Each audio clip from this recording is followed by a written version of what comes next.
তো এখানে আরেকটা মোবাইল আছে স্যামসং D54 প্লাস।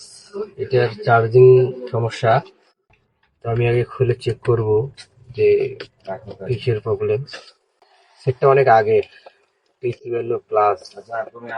তারপরে যে সেটগুলো টিকে আছে সেটা খুললাম। এটা আমি চেক করবো যে এটার ভোল্টেজটা ঠিক আছে কি নাই।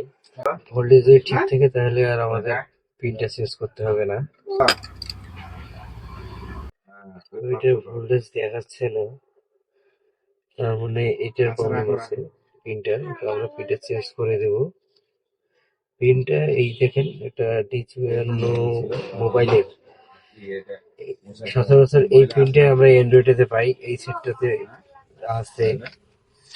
এখন কাস্টমার তো একটু দাম বেশি দেবে না, বোর্ডটাতে একটু সাপোর্ট দিতে হবে। হয়তো আপনারা বলতে পারেন ভাই আপনার স্ট্যান্ড নাই। আমার আছে স্ট্যান্ড, কেমন আছে কি স্ট্যান্ডও আছে। ছোটখাটো ইয়েতে স্ট্যান্ড কম ইউজ করি, আইসির ক্ষেত্রে আমি ইউজ করি স্ট্যান্ডটা। এখন কি করেন, মাঝে মাঝে কাস্টমারের সাথে কথাতে পারা যায় না। কবে করছে 100 টাকার কাজ, সেই কাজ এখনো ধরে আছে 100 টাকাতে। এখন 100 টাকার দিন আছে আপনারাই বলেন। যাই হোক, তারপরে নিতে হয়। তো এই জায়গাটায় একটা ডায়েট ছিল, ডায়েটটা নাই। ডায়েট থাকার একটাই কারণ হলো, সেটা হলো চার্জিংটা রিজার্ভ হয়। তা দেখি যদি ডায়েট ছাড়াই রিজার্ভ হয় তাহলে আর লাগাই দিব না, আর যদি না হয় তাহলে ডায়েটটাও লাগিয়ে দিতে হবে আমাকে। ওটার বিল কিন্তু দিবে না কাস্টমার, শুধু প্রিন্টারের বিল দিবে। আসলে আমরা যারা টেকনিশিয়ানরা আছি আমরাই ভালো জানি, সামান্য হোক আর অনেকক্ষণে হোক, কাজ তো কাজেই, কাজের মূল্যটা দিতে হবে না। আমাদেরও তো পেট আছে, তাই না? আমরা কিসের জন্য করছি? খেলাধুলার জন্য করছি না। আমরাও 2টা টাকা ইনকামের জন্য করছি। যদি 2টা টাকা না পাই তাহলে তো আমাদের পেট চলবে না। 2 দিন পর দেখা যাবে আমরা এখানে আর নাই। রাস্তাঘাটে ঘুরে বেড়া লাগবে আমাদের। তো কাস্টমারদের উদ্দেশ্যে বলতেছি, আপনারা একটু বুঝবেন। যারা টেকনিশিয়ান ভাইয়েরা আছে তাদেরকে একটু ওদের চাহিদা মতো দেওয়ার চেষ্টা করবেন, যাতে ওদেরও চলে।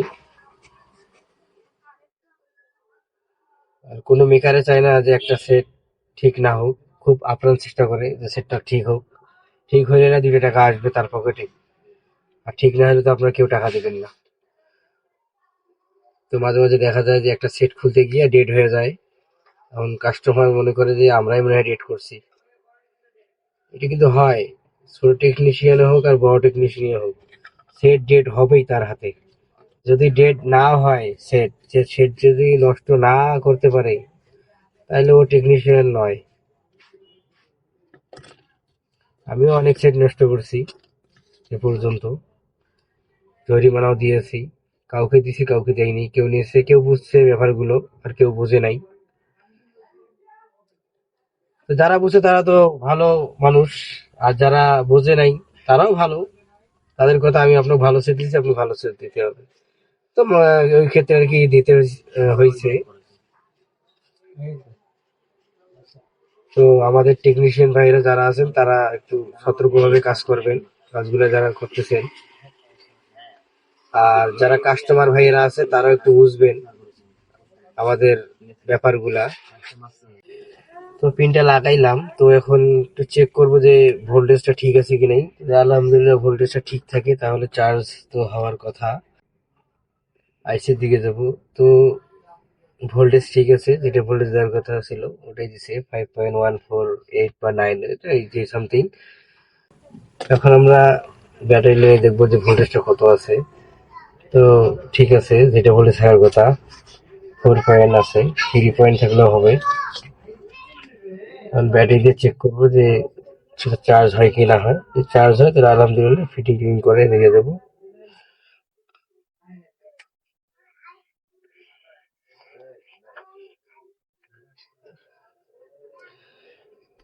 তো দেখতে পাচ্ছেন চার্জ হচ্ছে, তার মানে ঠিক হয়ে গেছে। এখন আর কোনো প্রবলেম নাই। সেটটা ফিটিং করবো, করে কাস্টমার হাতে দিয়ে দেবো। তো একটা ব্যাপার যেটা বললাম, যে আপনারা যারা সার্ভিসিং করতে যান, তো একটু প্রাধান্য দেবেন। যে একটা সেট আমরা যে খুলি এবং লাগাই, তো এর মধ্যে অনেক কষ্ট থাকে আমাদের, অনেক পরিশ্রম থাকে, যেটা আপনারা হয়তো দেখতে পারেন না। হয়তো মনে করেন যে এই যে সেটটা খুললো আর এই সেটটা লাগাইলো, মনে হয় যে এত টাকা বিল হয়নি। কোনো কোনো ক্ষেত্রে দেখা যায় ওই ছোট জিনিসটাই 1-1.5 ঘন্টা, 3 ঘন্টা, 4 ঘন্টা দেখা যায়, একদিনও ঠিক হয় না। আর কোনো কোনো কাজ আছে যে খুলবেন, খুলে একটু কাজ করলে কিন্তু হয়ে যায়। তো এই ক্ষেত্রে আপনারা ওইভাবে দেখবেন না, যেটা বিল করবেন ওটা বিল দিয়ে দিবেন, কমাবেন না। আর মেকারদেরকে, মানে সার্ভিসিং যারা করে টেকনিশিয়ানদেরকে আপনারা একটু সম্মান করবেন। আসসালামু আলাইকুম।